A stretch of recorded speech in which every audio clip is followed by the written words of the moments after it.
का जम के लगाइएगा परीक्षा में। हम कितने प्रश्न करें और कितने प्रश्न छोड़ दें। क्वेश्चन छोड़ने का फायदा भी होता है और नुकसान भी होता है। पहले उसका फायदा नुकसान हल्का सा समझते हैं कि क्यों लोग क्वेश्चन छोड़ने या नहीं छोड़ने के पसोपेश में रहते हैं, उस दुविधा की वजह क्या है। देखिए, मैं जीएस को बेस बना के बात कर रहा हूं, सीसेट की बात बाद में कर लेंगे। 100 प्रश्न हैं, 120 मिनट हैं। जो व्यक्ति 100 के 100 प्रश्न करेगा उसको 1.2 मिनट्स यानी कि 72 सेकंड उसको एक प्रश्न अटेम्प्ट करने के लिए मिलेंगे। मान लीजिए किसी कारण से उसने तय किया कि मैं 100 प्रश्न करूंगा ही नहीं, मैं 80 ही प्रश्न करूंगा, बस 20 को हाथ ही नहीं लगाऊंगा। उसको एक प्रश्न के लिए 1.5 मिनट मिल गया। और जब उसको 1.5 मिनट मिलेगा तो स्वाभाविक है कि उसको प्रश्न को पढ़ने के लिए, सोचने के लिए, उत्तर को मैच करने के लिए समय ज्यादा मिला। और हो सकता है कि इस वजह से उसके 5-7 सवाल वो ठीक हो जाएं जो 100 करने के चक्कर में गलत हो जाते हैं।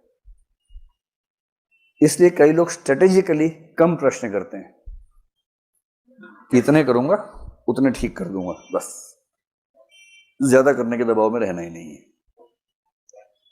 तो एक फैक्टर तो हो गया रीडिंग स्पीड। आपकी किसी प्रश्न को पढ़ने की स्पीड कितनी है, उससे आप तय करें कि आप कितने प्रश्न करना चाहते हैं अटेम्प्ट। एक दूसरा फैक्टर बहुत महत्वपूर्ण है और दूसरा फैक्टर है तुक्का लगाने की क्षमता। इसमें हंसी आती है पर दरअसल ये बड़ी गंभीर बात है। हंसी आपको तुक्का शब्द से आ रही है, दरअसल मैं बताना चाह रहा हूं कि तुक्का बहुत वैज्ञानिक वस्तु है। तुक्का बहुत यादृच्छिक या आर्बिट्रेरी मामला नहीं है, बहुत वैज्ञानिक चीज है। चलिए हम समझने का प्रयास करें। जैसे जनरल कैटेगरी में मान लीजिए कि आप एग्जाम दे रहे हैं और आपको 110 या 112 मान लेते हैं, 56 प्रश्न आपके ठीक होने चाहिए। आपका स्कोर 112 हुआ और आप प्रीलिम्स में क्वालिफाई हो गए, ठीक है। अब 56 प्रश्न आपके सही हैं, इसका मतलब है नेगेटिव मार्किंग हटाने के बाद इतने सही हैं। जो यूपीएससी का नेगेटिव मार्किंग का तरीका है वो बड़ा ही सिस्टमैटिक तरीका है। नेगेटिव मार्किंग का मेथड संक्षेप में समझ लें, बहुत वैज्ञानिक है। उसका फायदा क्या है, नुकसान क्या है, दोनों बातें स्पष्ट होनी चाहिए। मेरी जनरल सलाह ये है कि तुक्का जम के लगाइएगा परीक्षा में। लेकिन मैं उस सलाह पे आने से पहले वजह समझाना चाह रहा हूं आपको। और ये सलाह सबको नहीं है, किसको नहीं है ये आपको खुद जज करना है अभी की बात सुनने के बाद। जनरल सलाह यही है।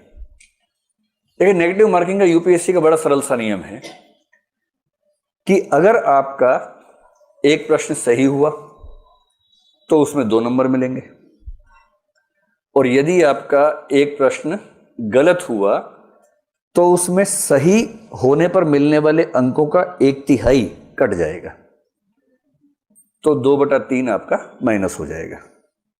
2/3 का सरल सा मतलब क्या हुआ, कितना हो जाएगा, 0.66 नंबर आपके कट जाएंगे। अब इस तरह से बात समझना मुश्किल लगता है, इसको हम सरल भाषा में समझते हैं। मान लीजिए कि आपने पेपर देखा, उसमें प्रश्न क्रमांक 1, 2, 3 और 4, आपको चारों का अता पता ही नहीं है बिल्कुल भी। आपको यह भी नहीं समझ में आ रहा कि ये वही पेपर है जो मैं देने आया था, कोई और पेपर है, समझ नहीं आ रहा है, कुछ भी नहीं पता आपको उसके बारे में। ऐसे 4 प्रश्न हैं। यूपीएससी ये नहीं चाह रही कि तुक्का मारने वालों को नुकसान हो। कहीं कहीं नेगेटिव मार्किंग का पर्पस क्या होता है कि तुक्का लगाने वालों को नुकसान होना चाहिए। यूपीएससी केवल ये चाहती है कि तुक्का लगाने वालों को फायदा ना हो। मैं उम्मीद कर रहा हूं कि आप दोनों का अंतर समझ पा रहे हैं। तुक्का लगाने वाले को नुकसान हो ये मंशा नहीं है, तुक्का लगाने वाले को फायदा ना हो मंशा ये है। कैसे ये मंशा है, सिंपल प्रोबेबिलिटी है कि चारों प्रश्नों में 4-4 ऑप्शंस हैं और आपको एक भी नहीं आता है। आपने पहले प्रश्न में 4 में से रैंडमली कोई भी लगा दिया, सही होने की संभावना कितनी है, 1/4 है। आपने चारों प्रश्नों में तुक्का लगाया, सही होने की संभावना कितनी है, 1/4 है। सिंपल लॉ ऑफ प्रोबेबिलिटी कहता है कि आपका 1 ठीक होगा, 3 गलत होंगे। 1 ठीक होने से 2 नंबर मिलेगा, 3 गलत होने से 2 नंबर कटेंगे, और इसका मतलब है कि आप 0 के 0 हैं। अगर आपने 4 प्रश्नों में तुक्के लगाए तो स्कोर आपका 0 ही रह जाएगा।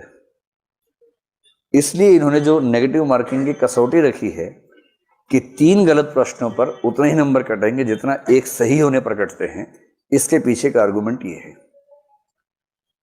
इससे सरल सा निष्कर्ष है कि तुक्का लगाने से फायदा हो ना हो, नुकसान तो नहीं होता है।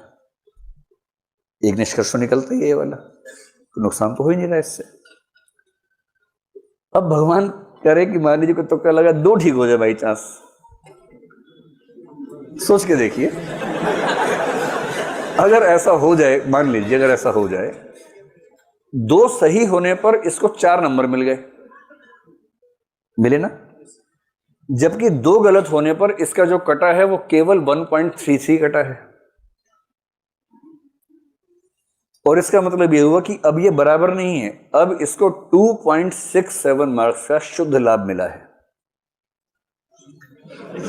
केवल इस वजह से कि इसने 4 में से 2 तुक्के सही कर दिए। आप मेरी बात समझ गए? और यदि कोई तुक्के में इतना माहिर है कि 4 में 3 ठीक कर दिए उसने,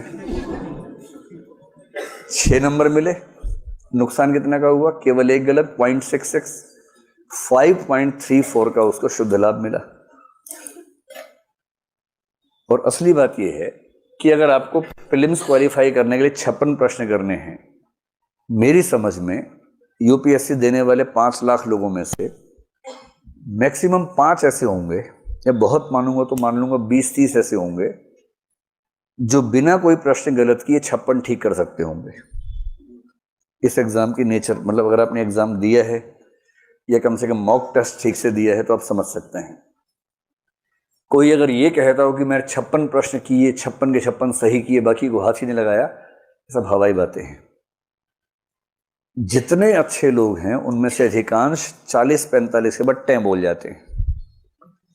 40-45 तक हो सकता है कि हाँ ये मुझे आता है, ये 3 कथन है, तीनों मुझे आते हैं, ये सही हुआ या गलत हुआ, एकदम एग्जैक्टली बता देंगे। 40-45 के बाद तो एक गेम चलता है, गेम ऑफ एलिमिनेशन, जिसको हम सीधी भाषा में बोलते हैं तुक्के की प्रतिस्पर्धा। ज्यादातर सफल लोग वही हैं जो तुक्का अच्छा लगाते हैं। मतलब पढ़ते तो अच्छा है ही, अच्छी पढ़ाई के साथ साथ अच्छे तरीके से तुक्का भी लगाते हैं। तुक्का कैसे लगता है उसको समझे। तुक्का शब्द थोड़ा हास्यास्पद है, उसके पीछे की जो गणितीय विधि है हमें वो समझने की जरूरत है। अब अपने 56 की 112 है।